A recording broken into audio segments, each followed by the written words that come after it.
In today's video, I'm going to teach you how to add Dynamic Factor Supertrend in TradingView Pro. First, make sure you're logged into your TradingView account and that you have a chart open. Any asset will work, whether it's stocks, forex, crypto, or indices. Having the chart visible will make it easier to follow along in real time as we add the indicator together. On your chart, look toward the top of the screen for the Indicators button. This is the main place where you access all built-in tools, community scripts, and custom indicators. Go ahead and click on Indicators, and a new window or panel will pop up over your chart. Inside that panel, you'll see a search box at the top. This is where you can quickly find any indicator without scrolling through long lists. Click directly on the search box so it's active and ready for typing. Now in that search field, start typing Dynamic Factor Supertrend. Take your time and spell it correctly, because TradingView's search relies heavily on the exact wording.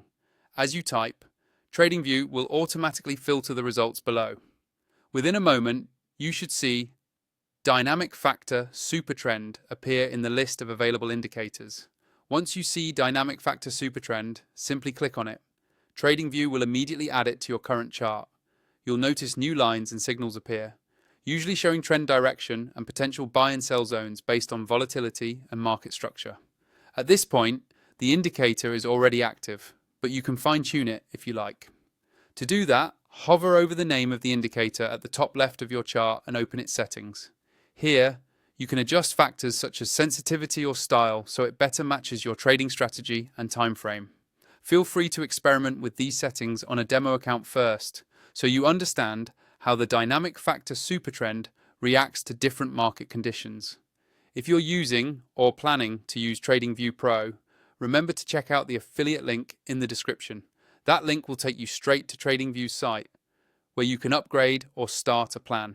Using that link helps support the channel at no extra cost to you, and in many cases, you may also get access to special promotions or extended trials, depending on what TradingView is offering at the time. And that's all you need to do to add Dynamic Factor Supertrend in TradingView Pro. Open indicators, use the search box, select the indicator, and then customize it to fit your trading style.